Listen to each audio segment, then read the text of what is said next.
Okay, passing the torch back to you, and you're good to go.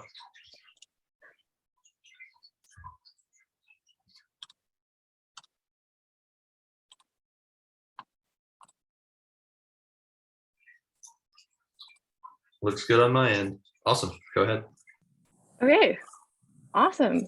Yeah, thanks so much, Matt, and thanks for the introduction. We are going to be talking about the elusive bird moose tonight. So I just want to say thanks so much for inviting me to speak. I'm really happy to be here. And as I kind of mentioned, I don't really study bird necessarily, and I definitely acknowledge that I was invited by Bird Safe Guelph. And so we're going to take a bit of a sideways step from birds tonight and focus on Indigenous-led and community-based wildlife ecology research as a whole.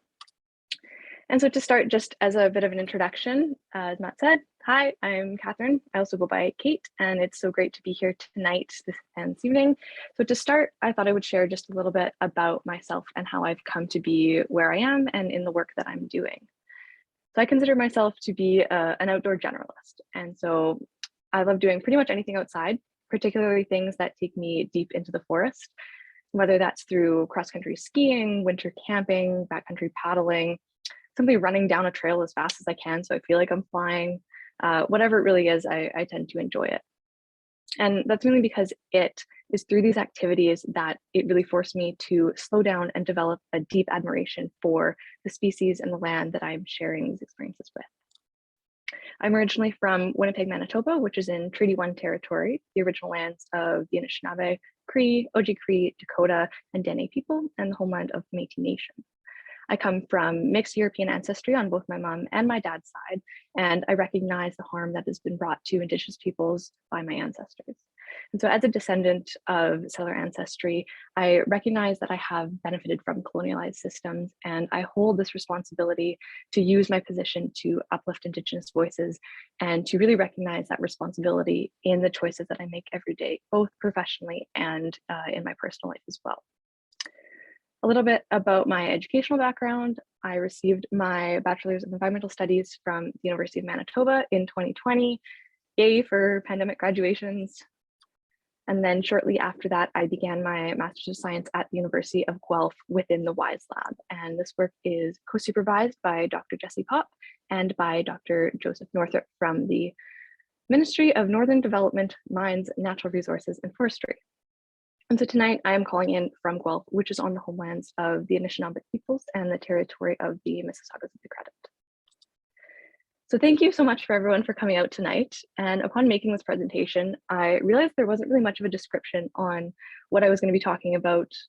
There wasn't really even a title. So thank you all for taking a chance and coming out to join me.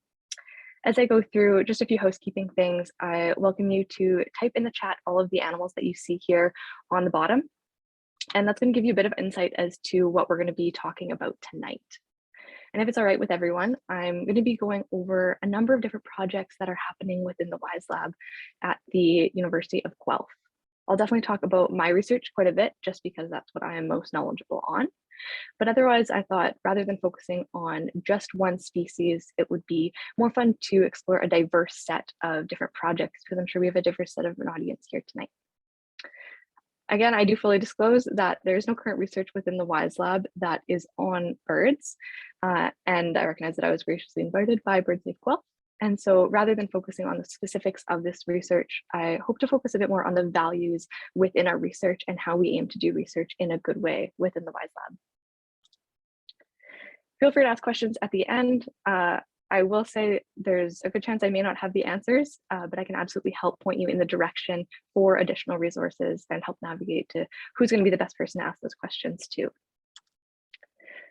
I hope to come today and share the experiences that I've had so far within this work, and I would absolutely love to hear from your experiences as well. So feel free to send me an email or reach out in whatever way best suits. I love talking to people and I miss that, so I'd love to hear from you. And I will also note that for all of the research projects that I will be sharing tonight, I have included the contact information for the researchers there with their permission. So feel free to reach out to them directly as well.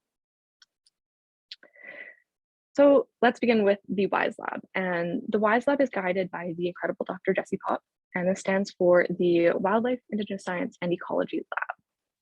The work that Dr. Pop aims to do is weaving together Indigenous and Western knowledges within conservation and to recognize how these conservation concerns and to highlight these conservation concerns in the context of Indigenous culture. And to bring Indigenous and Western knowledge systems together, the WISE Lab follows the idea of two-eyed seeing. And two-eyed seeing is a term that was coined by Mi'kmaq elder Albert Marshall. This term reflects being able to see through one eye, being an Indigenous lens that's been shaped by Indigenous ways of knowing, and see through the other eye, which is the Western lens that's been shaped by Western ways of knowing. And so this term really emphasizes the importance of being able to see through both of these lenses in a way that helps to better understand the surrounding world and help to create solutions that are beneficial to everyone. A way that Dr. Pop has shared braiding knowledge systems together in kind of a metaphorical way is through a braid of sweetgrass. So within this braid, one strand being Indigenous knowledges, one being Western science, and that third strand embodying the core values such as respect, relationships, and reciprocity. So highlighting that it's a dynamic process of weaving the strands together that fosters meaningful relationships, and that's what really keeps that braid tight. And so I find this visual really helpful in recognizing the importance of that third strand in guiding our work as we move forward. I find the WISE Lab to be incredibly unique in that we all have our own projects that aim to fulfill the component of our thesis and so on. Yet it's the projects themselves that kind of come together to achieve a bigger goal of supporting community partners and Indigenous-led conservation. And so how I like to think about these projects is as building blocks. There's a lot of value in each of them on their own in addressing particular research questions, but I find the strengths really come when you bring them together and they're working together to evolve how we do research and how we do research in a good way that is guided by these core values. So as I transition here to start talking about a few of the different research projects happening and what research looks like within the WISE Lab, I just wanted to highlight some overarching themes within each of these individual building blocks. And so first off, all of these projects aim to address concerns and priorities of our community partners. And secondly, not only do these projects originate from within these communities, but the entire process of the project is created collaboratively, meaning that at all stages of research, the idea, the planning, the data collection, the results interpretation, and results sharing is all done with input from our community partners. And so now let's get started. And I thought a good place to start would be where our research begins, which is relationship building. I'd like for everyone to take a quick second just to reflect on what relationship building means to you. And what does this look like? Whether this is in research particularly, whether this is just generally in a professional setting, or maybe in your personal life. What does the process of relationship building look like, or maybe even feel like? And so I can guarantee that what came to mind is probably very different than what this picture looks like here. For me, I often used to think that relationship planning looked like sitting around a table with the project leads at the head of the table, or maybe they're up by a whiteboard giving a presentation or something. And they're usually following some kind of an agenda. And it took me a little while to realize that process in my brain that I had and that kind of preconceived idea needed to be unlearned and to recognize that that's not always the case. Building relationships instead is incredibly unique to each partnership, and it takes a lot of time. And so this picture here on the left was from an exceptionally hot day, as you can imagine. And this was one of our first visits within one of our community partners. And we spent the morning out on the land, checking out a few different sites that we were going to use potentially and discussing the feasibility of them, what we thought of them. But by noon, we were so hot and sweaty that we needed to have a bit of a break. And our community partners graciously offered to show us one of their favorite swimming spots so that we could cool down for a bit and have some lunch.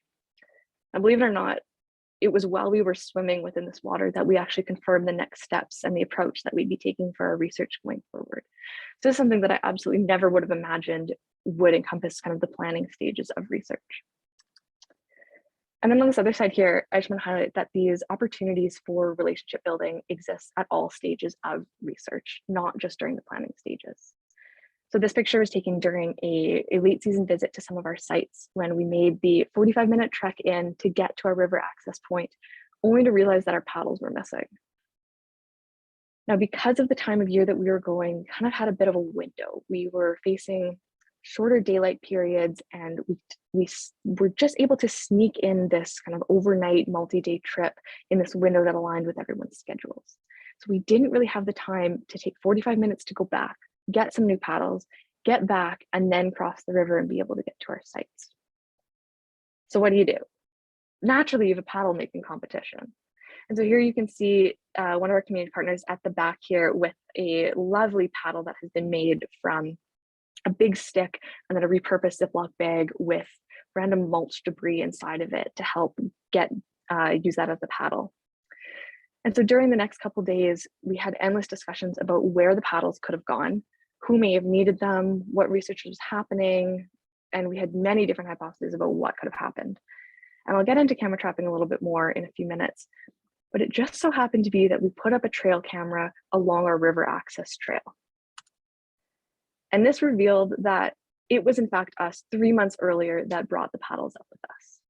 And so this was kind of one of these humbling moments that we can remember and look back on that could have been an unfortunate moment, but instead turned it into something fun and was a great relationship building opportunity. And so now that we have covered a lot of the important stuff, we can dive a little bit more into some of the work that I do. A lot of my work is centered around moose, and moose are one heck of a species, and they are anything but simple. They are a very wide-ranging species all across Canada, and they have a home range of about 25 to 45 kilometers squared. The reason this is such a big range is because it depends specifically where in Canada that we're talking about, what time of year we're talking about, whether it's male or female. But regardless of that, that's a pretty big home range. Moose are adapted to live within a boreal ecosystem. And so with that, they have to be able to manage very cold winters and also very hot summers. So in order to manage these drastic changes, moose have a number of physiological and behavioral adaptations that can help them. They depend on a variety of different habitats throughout the year when it comes to food, shelter from both environmental conditions and from predators. These different habitats help with travel and so on. So in a very generalized sense, wetlands will provide aquatic vegetation for food, and this is important for getting certain nutrients within their diet. And it's also mean to cool off on those hot summer days, just like we did with our partners at the beginning of our research. Forests, both coniferous and deciduous forests, can provide shelter from predators, shade from the sun, shelter in winter when it's really cold, and also provide winter browsing opportunities for food. And if you've ever walked through a really dense forest, you'll probably know how much easier it is to cross barren rock rather than the dense understory of a deciduous forest. And so this barren rock can really help move in between these different habitats. So with moose being so widespread across Canada, there's a lot of variability in how populations are being influenced. Some areas in Canada, moose populations are pretty stable and if not, they're increasing. But more commonly, moose populations are declining, and they're declining quite rapidly. But addressing the concern or addressing these declines for such a widespread species is very challenging because there's so many different influencing features that it's very difficult to isolate just one. So to go over a few of the potential causes, and again, this is going to be quite generalized. So let's start with logging activities. Logging activities can lead to a loss of habitat simply. They also have access roads as part of the logging activities. And these access roads can increase the rates of predation by predators and also increase access by hunters. To elaborate on access roads, railways and highways can also be added in there that can increase predation rates and also increase the likelihood of vehicle collisions. And so we can summarize these different railways, access roads, and highways as linear features. And transmission lines can also be included there as well. And so we tend to talk about these linear features in the context of habitat fragmentation. So thinking back to that home range of somewhere between 25 and 45 kilometers squared, these various forms of habitat fragmentation that now exist across the landscape make for a much greater risk for moving within that home range and when the moose are trying to get to these different habitat types. And we won't go too much further, but just to touch on some of the impacts of climate change, both directly and indirectly. Moose are built for extremely cold temperatures and quite deep snow conditions. With climate change altering temperature patterns and snowpack conditions, moose can experience heat stress actually in the winter, which seems kind of crazy, knowing how cold some of our winters can get. And this can also impact the different composition of snow cover. And so how moose can travel across these different snowpacks changes quite a bit. And sometimes those snowpack compositions and how much moisture is within that snowpack can decrease the movement for moose and increase the movement of predators such as wolves. And then lastly, to touch on some indirect impacts, we're going to talk very briefly about parasites, because a lot of parasites are having expansions in their range and are becoming more of an issue within moose populations. So for example, white-tailed deer are an asymptomatic carrier of a parasite that's commonly referred to as brainworm. And brainworm is unfortunately fatal to moose when transferred and when the ranges of white-tailed deer and moose overlap. And so within a moose, it can cause a number of different neurological impacts, making it susceptible to predators. And a lot of challenges come up when these range expansions of white-tailed deer are now overlapping a lot more with moose. And then our very last one that we're going to talk about is winter tick, which can lead to significant hair loss on a moose and can make those cold winters exceptionally difficult. So by having hair loss, it requires the body to use additional energy stores in order to produce energy and to stay warm. And so over the last 5 minutes, we've talked about a number of different contributing factors to moose declines, and that's only just a few of them, but that's also really overwhelming. And so the take-home message that I hope you got from that is just that moose are complex. And with such variability in these influencing factors, it's really important to take a more narrowed, focused approach to determine which of these influencing factors are having the greatest impact in a certain region.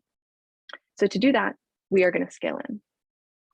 Specifically in Ontario, moose have declined approximately 20% over the last 2 decades, and these declines are concerning through both an Indigenous and a non-Indigenous lens.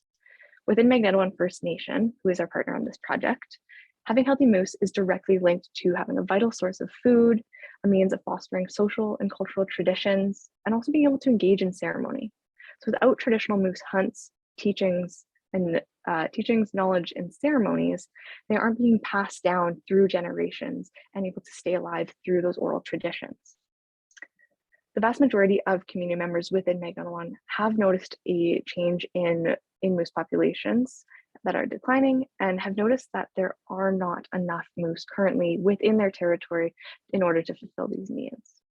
And so thinking back to the complexities that are driving these moose declines and how it varies geographically, some of the particular concerns that were brought up by community members in Magnetawan were overharvesting, poaching, habitat change, habitat loss, predation rates, and also those roads and railways getting at those linear features. And so I'd like to bring your attention to this map here, which is a really interesting map. And so if we look at Magnetawan First Nation, boundaries here encompass about 47 kilometers squared. And recall the population or the home range for a moose is kind of in and around there. That's on the upper end of it. So on the far right here, we have that river, and that's the river that we created our paddles to cross. And then here in the middle, this is Highway 69, and Highway 69 is a very busy 2-lane highway that connects Sudbury to the Southern Ontario region. And so it experiences a lot of cottage country traffic and a lot of opportunities for unfortunate mortality of a number of different wildlife species.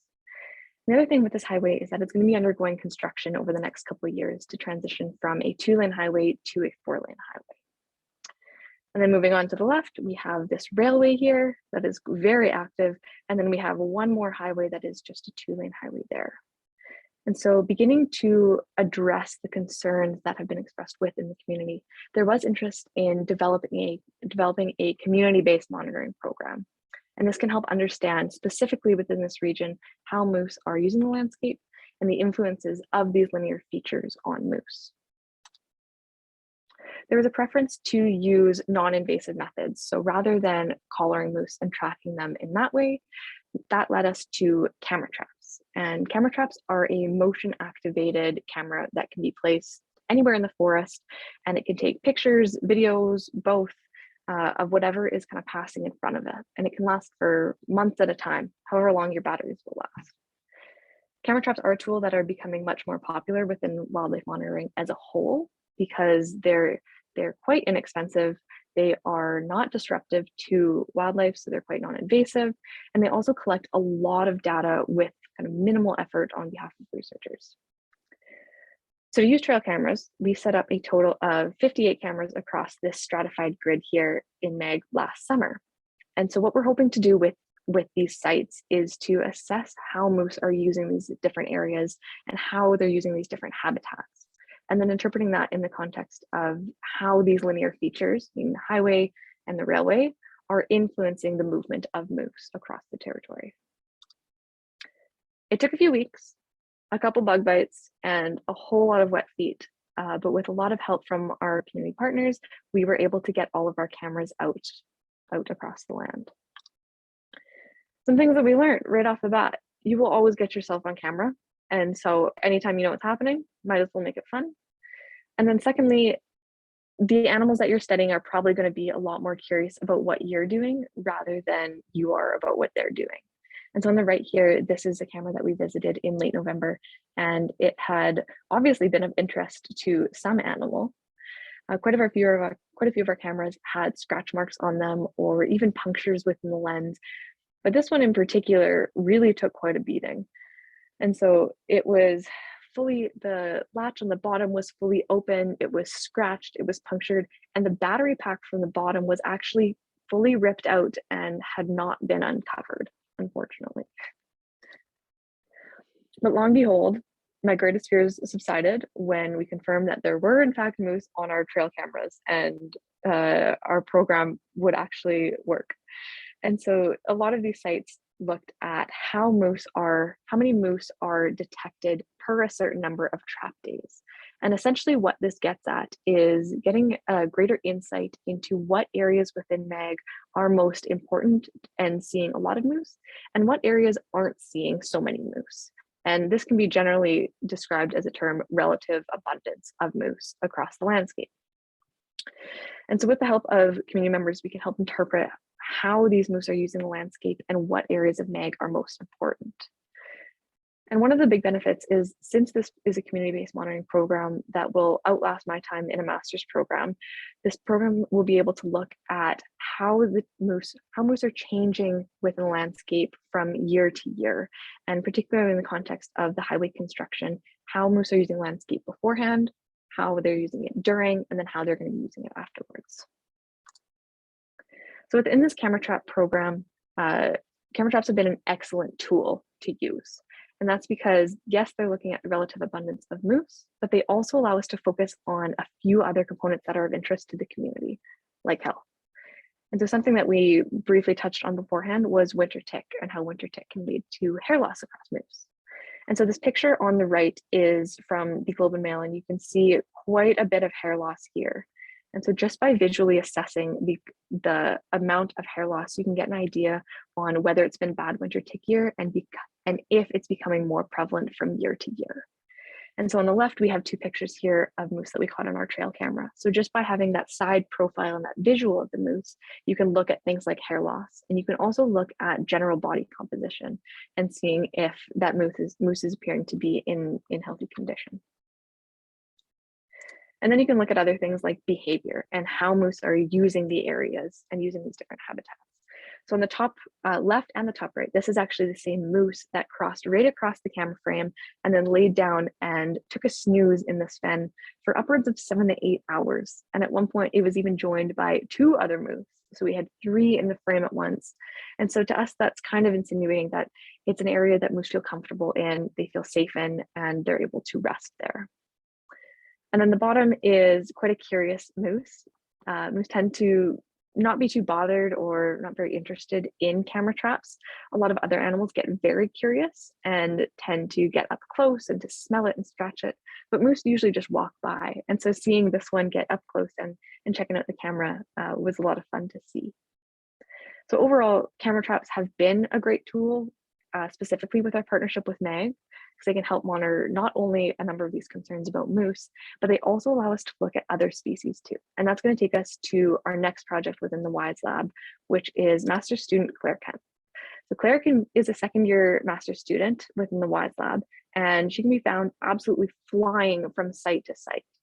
So her work is also in partnership with Magnetic First Nation, and she is exploring how Indigenous values can be prioritized within community-based monitoring programs. Community-based and community-led programs are an excellent way to ensure that research efforts are collaborative among partners and that they're beneficial to not just researchers, but also to the community partners. And this also helps to support autonomy within these monitoring programs. So Claire is using a few different approaches within the community-based monitoring program to explore how they can best prioritize Indigenous values such as intergenerational knowledge transfer, respect among one another, and respect among the land and the animals that inhabit it, interconnectivity, and reciprocity. In order to do this, Claire is using a few different approaches to monitoring medium to large mammals, and particularly looking at how these animals are influenced by linear features. And so we are actually using a lot of the same methods with our trail cameras, and we're using the same grid. However, Claire is looking at a number of different medium to large mammals and assessing their biodiversity. And so by looking at the relative abundance and that activity of medium to large mammals across the landscape, she's going to be exploring these linear features and the influence that they're having on biodiversity. And recall the main highway that's coming down here, Highway 69, that construction is going to be happening in the upcoming years. And so Claire's work is really important for addressing what type of mitigation measures might need to be implemented prior to construction activities, and also looking at how this construction is going to be impacting that biodiversity. And so secondly, she's going to be using an app called Survey 123. And Survey 123 is an ArcGIS program that can be put just on trail cam. This is a girl from our lab. Sorry, just 1 second there. And so Survey 123 is an ArcGIS program that can be put on tablets. And she's going to be using this to support an opportunistic monitoring approach across Magnetic. And so the goal of this program is to first record observational data on medium to large mammals in general, where they are seen, what they're doing, and any other observational data that can be included. And secondly, she's looking at how we can create these opportunities for youth to be involved and how to get on the land. So by pairing elders and youth and fostering those opportunities for generational knowledge transfer and supporting getting out on the land and being able to foster a lot of those Indigenous values is really where this program comes in. And so within both of these monitoring programs, Claire's going to be looking at how they can best prioritize Indigenous values and knowledge. And lastly, Claire's going to be using interviews within the community to discuss what type of changes in biodiversity have been noticed within MAG and what are the most important values to be embodied within these monitoring programs. And then to also get some feedback on how these programs were received. Did they work how they were intended to work, and how can they be adjusted and continuously evolve to better reflect those values within the community? And to share just a few of the wonderful pictures that have come up on a lot of her cameras, we have some fun pictures here. So the top left, we have an otter. Top right, we have a canid there, and then bear on the bottom right, and a white-tailed deer in the bottom left here. And one more thing that I just couldn't stop myself from sharing is one of these cameras that was so fun to see, a little black bear cub.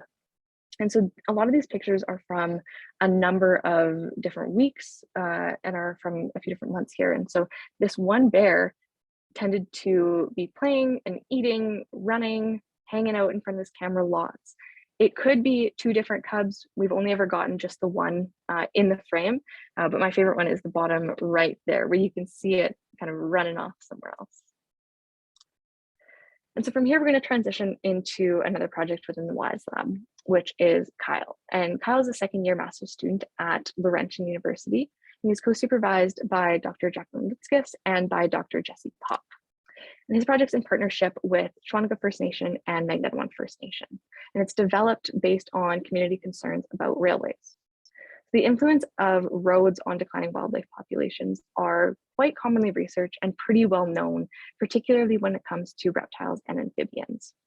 But the influences of railways aren't so well known. And so Kyle's work really aims to weave Indigenous knowledge and Western science to look at the impacts of railways on various wildlife species from a holistic perspective. And so here you can see Kyle and a staff member from the Magnetic Lands Department, Brooke, as they're both recording different observations. So Kyle has come across a frog there on the bottom right, and then Brooke is holding a baby snapping turtle there. And so when coming across these observations, they're recording a number of different data points to assess different hotspots. And so they're looking at where on the railways are seeing greater risk of mortality, and also of the animals that are on the railway, how are they using the railways? Are they positioned on the outside of the tracks, on the inside of the tracks, and also looking at whether they were using the railway as a means of travel, or if they were just crossing the railway to get to a different habitat. And so at each of these points, when they're collecting observations, they're looking at different environmental factors as well, and trying to connect whether these environmental factors are influencing these hotspots that are seeing greater levels of mortality. So walking along the railway can help determine the mortality hotspots of species. But what about species that don't necessarily die along the railway, but are still using the railway? So in order to look at that, Kyle is also using camera traps and has them set up in a series along the railway to get a glimpse of what other animals are using these linear features and how they're doing so. So here you can see a red fox on the left, and you can see a canid there traveling along the right. And so both of these pictures, you can see that the animal is following along the railways and using it as a mode of travel. So it seems to be a lot easier to navigate a longer area of the landscape using these tracks. And so overall, Kyle's project is working to take a more holistic approach to understanding the influences that railways have on wildlife species. And by doing so, this can help to provide mitigation measures that consider different environmental factors that increase the likelihood of mortality. And moving on to our next project here, we have Shyla. And Shyla is a first-year master's student at Trent University, who is co-supervised by Dr. Joseph Northrop and Dr. Jesse Pop. And Shyla is working in partnership with Wikwemikon Unceded Territory, Shawniga First Nation, and Magnetawan First Nation. So by using a two-eyed seeing approach, Shyla is exploring the distribution and the behavior of eastern wolves. So within her project, each community is guiding the specific direction of the project, and has heavily evolved throughout all different stages of her research. And so by using community interviews, Shyla is able to discuss the history of wolves on the territory, any changes in population or maybe behavior that have been noted, how future changes may also influence and impact the community as well. And so to explore how wolves are moving across the territory, Shyla is going to be using collars to track the spatial distribution and assess the movement of these wolves. And so by using them, you can understand how moose are navigating the landscape and what their home ranges are and the pack sizes are. She's also going to be using some genetic sampling tools. So by looking at scat, hair, and urine sample, you can get an idea on the genetic composition of the wolves. And so this is going to look also at the eastern wolves and the likelihood of hybridization among eastern wolves and coyotes. And just because in this lab, we absolutely love trail cameras and we love being able to use them on outreach tool. So Shyla is using camera traps to collect some behavioral data that looks at pack structure and to help supplement some of the pack count data. And then in that as well, look at behavioral information. And so collectively, she's got a lot of methods, but they're all working to complement one another and to gain that holistic understanding of the challenges that are facing eastern wolves, and also the connection that this has within each Wikwemikon, Shawniga, and Magnetawan First Nation. So to bring us kind of towards the end of our talk tonight, I wanted to highlight just a few other components that are kind of adjacent to the project themselves, and they're things that I've learned throughout the past year of doing work within the WISE Lab. And the first one being, slow the heck down. When faced with many different deadlines, timelines, whether it's from grants, whether it's because of weather, whatever it might be, it's really easy to get caught up in what needs to be done, where you need to be, and what you got to be doing. And so one of the stories that I really like to reflect on was from one of our first few camera trap deployment days, when we had spent all day out on the land. We were deploying many different cameras and it had been raining all day. I know I was hungry and I was tired, and all that was on my brain was having a hot shower. But as we got back closer to the community, we saw Alana, who's one of the lands department staff members, on the side of the road, completely in water, and she was working to recover this snapping turtle egg nest. And so within the lands department, they do a lot of work with reptiles and amphibians, and specifically with snapping turtles and these nests, they'll place these cages just over top of some of the nests along the railway to prevent cars from running over them. But what some of the challenges with snapping turtles is that when culverts can flood, when there's a big influx of rain, some of these nests can actually flood, and that is not looking good for the nests. And so Alana had gone out and recovered some of these eggs and brought them back, and they do have all the appropriate permitting to be able to hold on to these eggs and to hold on to them until they can be released. And so we took just an extra few minutes to help out with this. And you can see Nadine here, she was with us. She's still wearing her helmet from the side-by-side. And so we quickly got to work recovering the eggs and clearing out the culvert. And so really this was maybe an extra 10 minutes in our day. And although I was tired and grumpy at the time, we forget about it pretty quick. But as a thank you, one of the next times that we got up there a few months later, as a thank you, they shared with us that all of the eggs, except for one, unfortunately, did survive. And so you can see all these little prehistoric looking creatures, and they gave us the opportunity to actually go out and to release all of these turtles back onto the land. And so it's just one of those moments that you can slow down and give back, and it's going to lead to some of these wonderful memories that you never would have expected beforehand. And then one of the last take-home messages is going to be a person first. So take your work seriously, but also recognize that you don't need to take everything seriously. Be a person, have fun, laugh, and work on building those relationships. And so this was from one of our first days. I think it was our very first day, putting out camera traps. And we had only been away from the bigger group for about 30 minutes, if that. So we'd gone further down the trail, and before you knew it, we went through a little bit more water than we probably should have, and we got stuck. We spent about 2 hours trying to get ourselves unstuck because the last thing we wanted to do was call for help. We tried everything. I called everyone else that I knew that could give advice on what we should do to best get out of here. Our winch broke. We weren't hungry and we weren't hurt. We were fine. But I think our pride just hurt a little too much. And so eventually we had to call, and some of the community members, part of Public Works, came out and helped us, and they pulled us out no problem. So it's one of those moments that just recognizing that we are visitors on this land and we don't know it nearly as well as people who do live there. And then one other story to share on a similar note, we often had to get very creative in how we got to a lot of our sites. And so these were boats. This one in the middle that I'm on has a 100-pound weight limit, and I definitely exceed that. So I was soaked all day. And my story doesn't necessarily have to do with this day in particular, but we did have this great idea on how we could use a canoe to get up the river just a little bit. We didn't have to go too far, and then we could get to this one camera trap site. And so Claire and I had this whole plan on how we get up the river, we'd get this site done, and we would impress everybody. It was a great idea until we got in our boat and we paddled maybe 100 meters, and the current of the water was way too strong. We didn't expect it to be so strong, and then we had to turn around and claim defeat. We thought that we could get away without telling anybody about our failure. We only lasted about a day, and then of course we spilled the beans. And the reaction from one of the youth in the community, he just kind of looked at us and said, "What do you mean? I go up there all the time." And so this was just a common thing, and he just knows how the water flows and can get up. And then an elder responded with just laughing at us and said, "Oh, I'll take you up on my boat." And so it's kind of that moment of you just think that you know, and you can try, and you're very quickly humbled at, you can be the best at reading maps and you can think that you know how to go 400 meters or so, but that's really not the case. And so to end, in recognition of this being Bird Safe Guelph group, we do use a lot of trail cameras, and on our trail cameras, we do often capture a number of different bird species.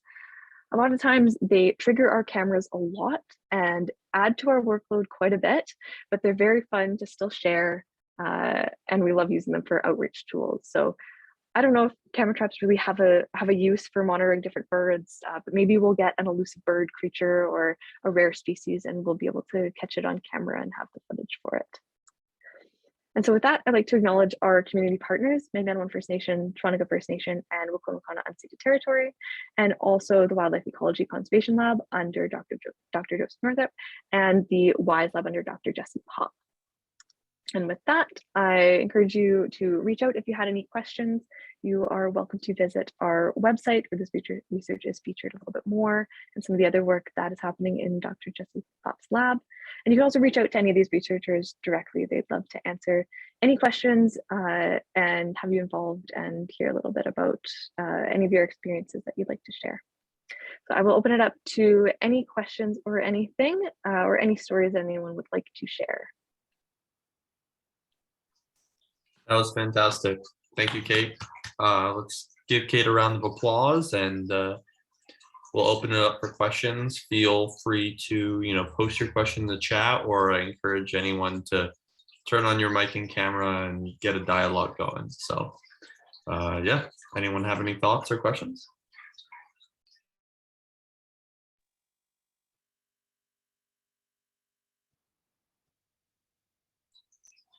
I'll start off while people are mulling over what they want to say.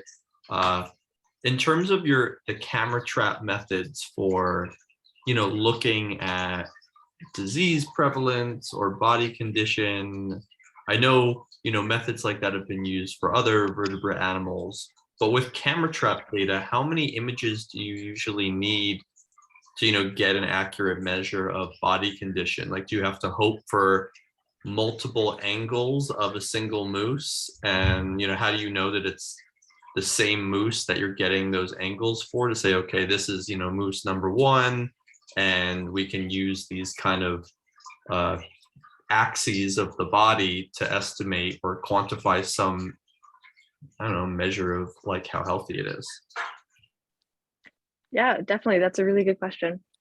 So a lot of the ways that we're hoping to use some of these camera trap pictures to look at health is kind of just supplemental data and kind of exploratory. And so the methods behind our camera trap grid and what we're aiming to do isn't necessarily focused on moose. It's kind of just an additional interest. And we do know that looking at impacts of winter tick is a concern within the community, and so it's more so on an opportunistic basis. I believe having definitely the full side profile is a great visual, and even from just that side profile, like one of those moose pictures that I showed, is great for being able to generally assess. And so normally it's pretty obvious to see a lot of hair loss in a species. But I think if you were to structure the program around wanting to get more data for hair loss and using a body condition index to actually measure that, it would be great to have kind of that side profile. Ideally, both sides would be best. And then also from the back too, to be able to see and look at weight. And so, yeah, tons of different ways to do it and using those indexes to measure it. But for the sake of just kind of exploratory, just the side profile is good. Awesome, thank you. There seems to be a question in the chat going off of that topic. How do the ticks cause hair loss in the moose? Definitely. So one of the big ways, so winter tick has a lot of different impacts on moose, aside from just hair loss, but for hair loss in particular, a lot of it is from making them really itchy. And so because you can have huge concentrations of ticks, like it is unbelievable how many ticks can be on a moose when they are experiencing hair loss. And so a lot of that is from making them getting really itchy. And so they'll rub up against trees very aggressively in order to try and relieve some of that pressure that's happening from the ticks. And that can lead to a lot of hair loss. Awesome. Ryan, you have your hand up?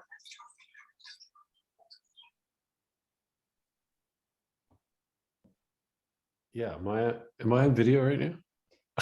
Yeah, we can see and hear you. You're good. Okay, good. I can't see myself. Good presentation, Kate. I enjoyed it. And I guess I had a general question for you about connecting the study design to the causes of potential causes of decline. So the linear features, I suppose, as you presented it, are one hypothesis that could contribute to the cause of moose declines in certain areas.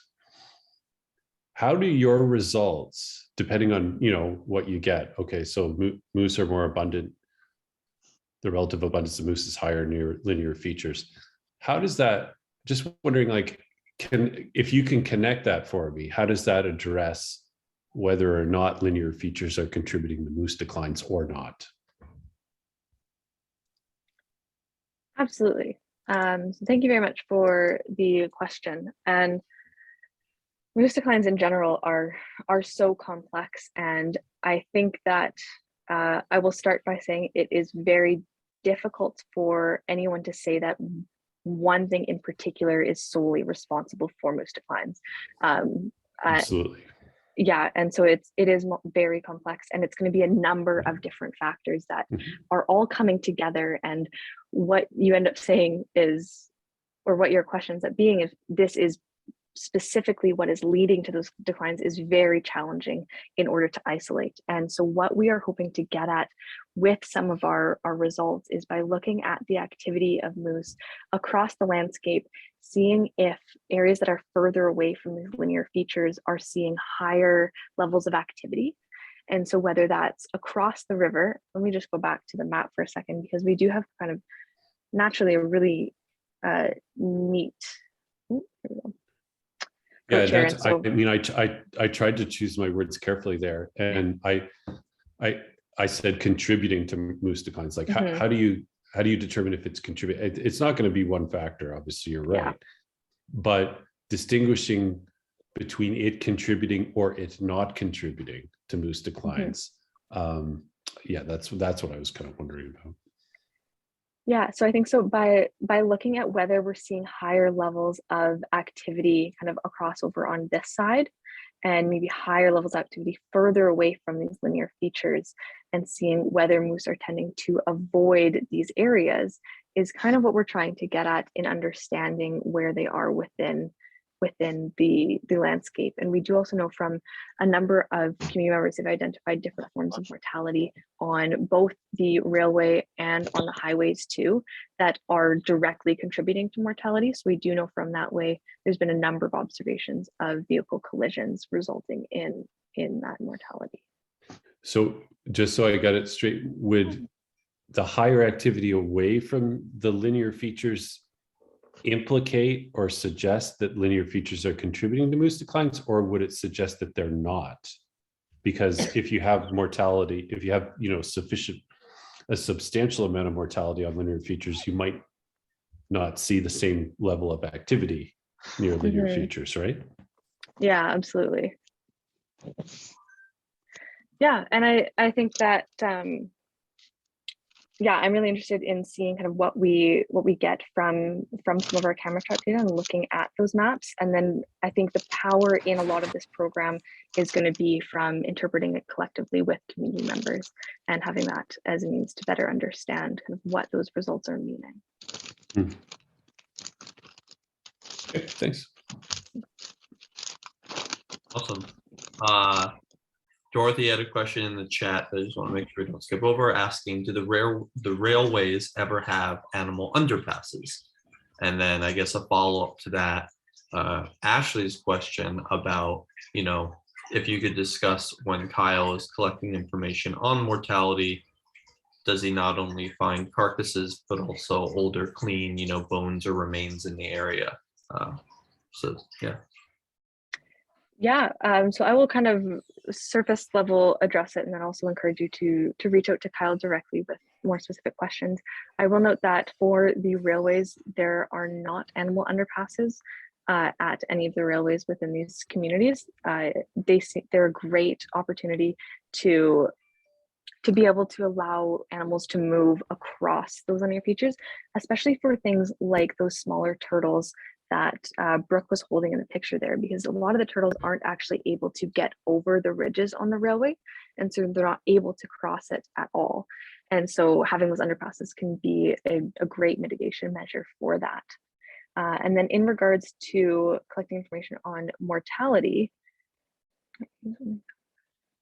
He has found a few of cleaner bones within the area, and usually those are just, there was a moose and then a few other kind of larger mammal species that he had found that are, I guess, a bit cleaner just because they had been there for a longer period of time.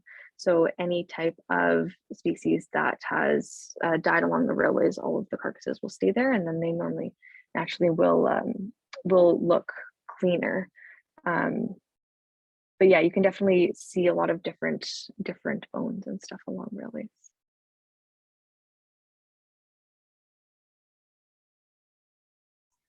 Awesome. I have another question, just a basic, how do you like age a moose from a camera trap photo? Is there a way to do Yeah, so you can look at, so it is, you can do your best. Obviously, it's going to be quite difficult to age it in particularly. You can tell between kind of calves and maybe a year versus 2 years. And then after that, it's much more difficult to get a particular age estimate on a moose. You can use a little bit of, looking at antlers for bulls can be a way to do it. For cows, it's quite difficult because they can range quite a bit in body composition and sizes. It can definitely be very challenging to do. Do you ever have the opportunity to age them using the carcass? Because you can, like with their teeth, like most ungulates. Does that opportunity arise often or not really? Not so much in our work and what I'm doing specifically. It may be something that communities were interested in, but we don't deal with them directly.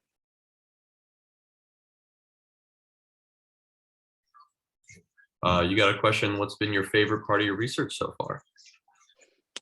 I think one of my favorite parts has definitely been, just gonna go back to it here,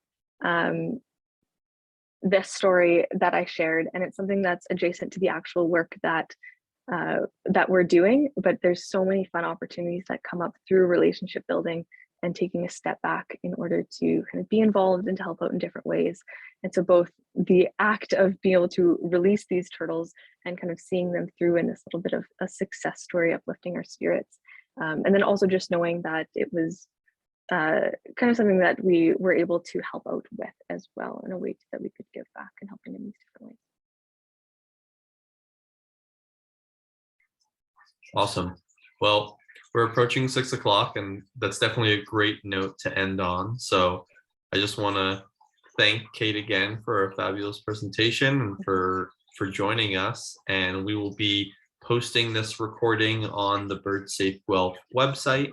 And I encourage everyone to tune in next month, I think on March, it might also be March 9th. I have to check the date for a presentation with Willow English at Safe Wings Ottawa.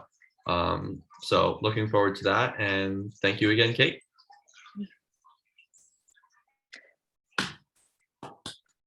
Thank you very much for having me. Should I give you host again? Do you need it for the recording or anything? I think once I leave the call, it will save it to my computer. That was the kind of setting that I had to change earlier. So we should. Oh, okay, great. Yeah. Awesome. Well, thank you again, and looking forward to talking soon. Thanks, Matt. All right. Have a fun weekend up north. Thank you. Okay.